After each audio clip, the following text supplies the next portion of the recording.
ए रिक्शे वाले, कल तेरे रिक्शे में मेरा पर्स रह गया था। बोल कहाँ पर है मेरा पर्स? मैडम, आपको ना कोई गलतफहमी हो गई है। मेरे रिक्शे में आपका कोई पर्स नहीं छूटा है। झूठ बोल रहा है तू। जरूर तूने पर्स रख लिया होगा। मैडम, मैं क्यों आपका पर्स रखूंगा? और अगर मेरे रिक्शे में ना किसी का भी सामान छूट जाता है तो मैं ना उसका सामान वापस कर देता हूँ।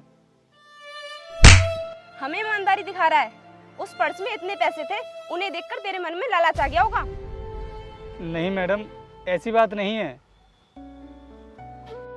अबे ओए, 2 कौड़ी के रिक्शे वाले, हम तेरे जैसे छोटे आदमी के मुंह नहीं लगते हैं। चुपचाप मैडम का पर्स वापस कर दे, वरना तेरा बुरा हाल कर दूंगा, समझा?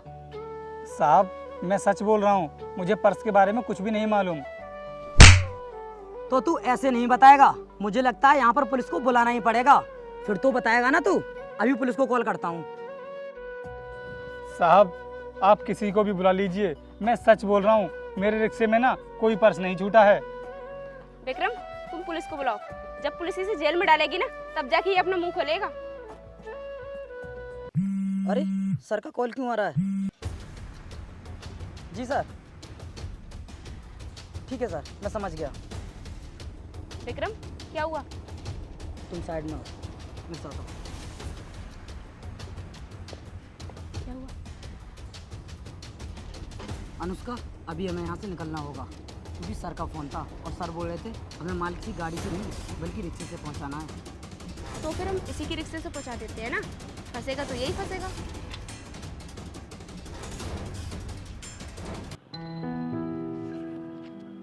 अरे साहब साहब साहब, रोकिए रोकिए। कल आप मेरे रिक्शे में बैठे थे ना, तो आपका पर्स मेरे रिक्शे में छूट गया था। ये लीजिए।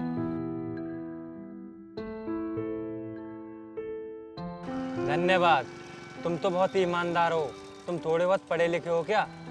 हाँ साहब, मैं पढ़ा लिखा हूँ, और पढ़ा लिखा होने के बाद भी कंपनियों में धक्के खा रहा हूँ, और मजबूरी में मुझे ये रिक्शा भी चलाना पड़ रहा है। कोई बात नहीं, तुम रिक्शा चलाने के साथ साथ गवर्नमेंट जॉब की भी तैयारी करते रहो। क्या पता तुम्हारी नौकरी लग जाए।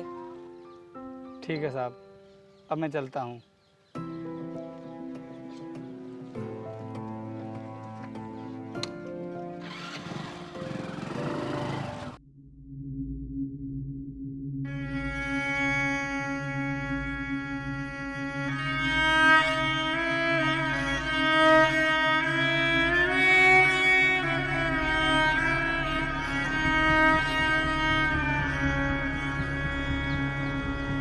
ए रिक्शे वाले, ये हमारा सामान शहर से बाहर छोड़ दे। ठीक है मैम साहब, बैठ जाइए। नहीं, तू चल, हम लोग बाइक से आएंगे। ठीक है, जैसी आपकी मर्जी।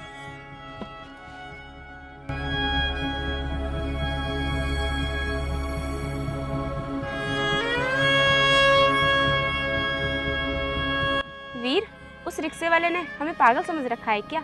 अगर हम उसके रिक्शे में बैठ जाते तो हम माल के साथ पकड़े नहीं जाते। हाँ यार, ये तो काफ़ी अच्छी सोच है तुम्हारी। चलो हम चलते हैं, वो काफ़ी दूर निकल गया होगा।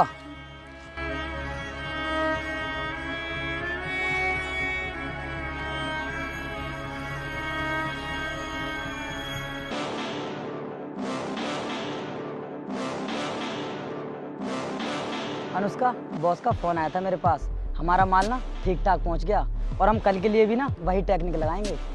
ओह, ये तो बहुत अच्छी बात है। सर, मैं उन लोगों को सुबह ही पकड़ लेता, लेकिन मेरे पास कोई सबूत ही नहीं था, क्योंकि वो लोग मेरे रिक्शे में बैठे ही नहीं थे। ठीक है सर।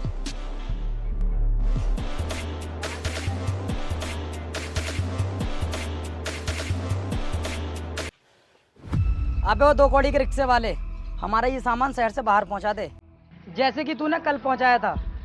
साहब, आप हर रोज इसी तरह के बैग लेकर के आते हो। क्या है इस बैग में?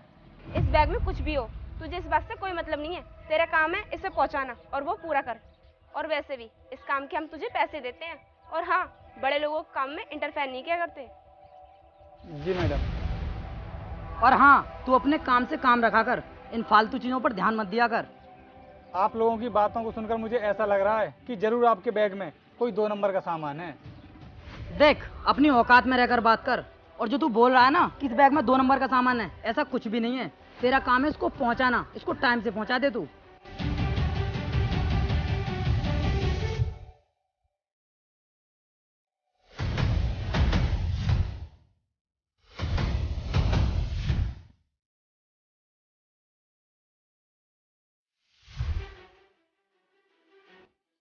हाँ भाई, क्यों परेशान कर रहे हो इस रिक्शे वाले को? भैया ये हमसे फालतू बोल रहा था। तो क्या तुम इसे जान से मार दोगे? कोई बात नहीं, तुम जाओ अपना काम करो और इसे भी अपना काम करने दो। धन्यवाद साहब आपका।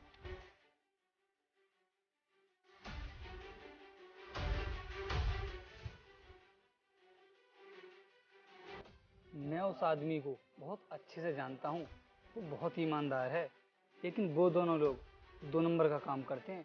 फिर भी उसके एक बार कहने पर उन दोनों ने मुझे छोड़ कैसे दिया? ज़रूर कुछ ना कुछ गड़बड़ है। शायद उन दोनों की नज़र में वो आदमी भी ईमानदार नहीं है। मुझे उसका पीछा करना चाहिए।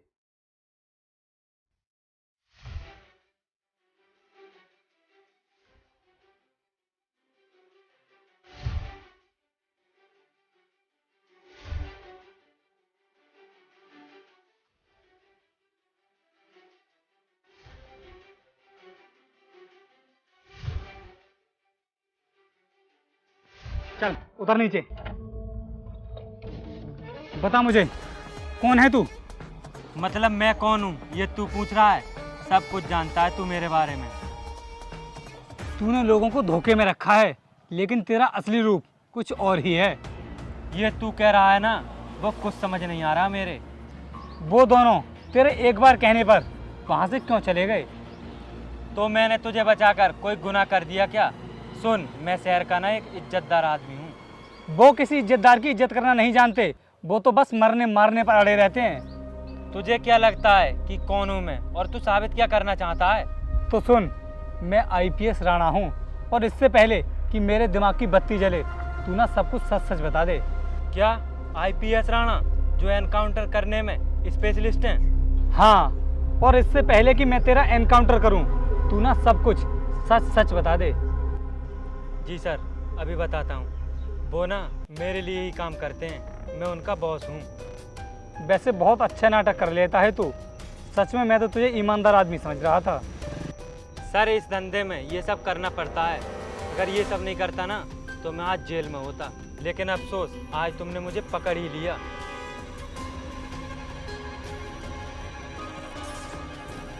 जय Hind sir. Sir, operation successful हुआ।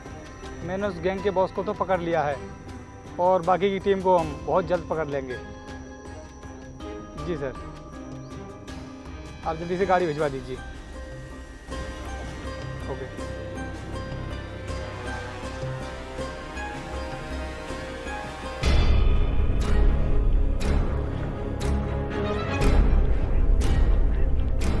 पता नहीं यार कैसी बाइक है, बस थोड़ी सी दूर और चलना था और वहां जाने के बाद वो गवार रिक्शे वाला भी मिल जाता हमें। अरे साहब, क्या हुआ मोटरसाइकिल में? तू अंधा हो गया क्या? तुझे दिखाई नहीं दे रहा बाइक खराब हो गई हमारी? अरे अगर आप लोगों की बाइक खराब हो गई है तो ऐसा करो ना, मेरे रिक्शे में बैठ जाओ। ठीक है अनुष्का, इस वक्त हम इसके रिक्शे में ही बैठकर चलते हैं, वरना हम लेट हो जाएंगे। और बाइक? बाइक का क्या है, बाइक को यहीं पर छोड़ देते हैं, इसको तो बाद में ले जाएंगे हम। बैठिए जल्दी से। चलें साहब? हाँ जी चलो।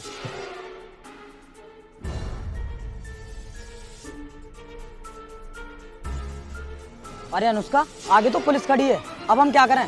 अरे रिक्शा वाले, रिक्शा रोक रोक। अरे रोक ना, रोक ना, रोक ना। तुझे आवाज नहीं आ रही? छोड़ो मुझे, मैंने कुछ नहीं किया। सर मिशन सक्सेस हुआ। सर आप इस रिक्शे वाले को सर क्यों बोल रहे हैं, और कौन से मिशन की बात कर रहे हैं? क्या कहा? रिक्शा वाले? ये रिक्शा वाले नहीं है, ये हमारे जिले के IPS ऑफिसर हैं। क्या IPS ऑफिसर? लेकिन मैंने तो इन पर हाथ तक उठा दिया था। मैं तो इसे गवार समझ रही थी, लेकिन ये तो बहुत बड़ा ऑफिसर निकला। सुनो मैडम, जानवर को पकड़ने के लिए जानवर बनना ही पड़ता है, और हाँ, तुम्हारे ऐसी गैंग को पकड़ने के लिए मुझे ये सब काम करना पड़ा। और तुम पूछ रहे थे कि हमारा क्या मिशन है, तो हमारा मिशन था तुम्हारी पूरी गैंग को पकड़कर जेल के अंदर डालना, और ये काम हमने बखूबी कर दिखाया है। लेकिन सर हमने ऐसा कौन सा जुर्म किया है जो आप हमें पकड़ना चाहते हो? जुर्म तो तुमने बहुत बड़ा किया है, और अगर मैं चाहता तो तुमको बहुत पहले ही पकड़ लेता, लेकिन मैं ना तुम्हें रंगे हाथों पकड़ना चाहता था। लेकिन सर इस काम को हम खुद नहीं करते हैं, हमें इस काम के पैसे मिलते हैं। जिस इंसान के लिए तुम लोग ये काम करते हो, हमने उसको पहले ही सलाखों के पीछे डाल दिया है और उसने अपना जुर्म कबूल भी कर लिया है। और अब तुम दोनों लोग भी हवालात की हवा खाने के लिए तैयार हो जाओ। सर हमने अब तक जितने भी जुर्म किए हैं हम उनके लिए आपसे माफ़ी चाहते हैं, प्लीज़ हमें माफ़ कर दीजिए। इस जुर्म की कोई माफ़ी नहीं मिलती है। ऑफिसर, लेकर चलो इन दोनों को। चलो भाई।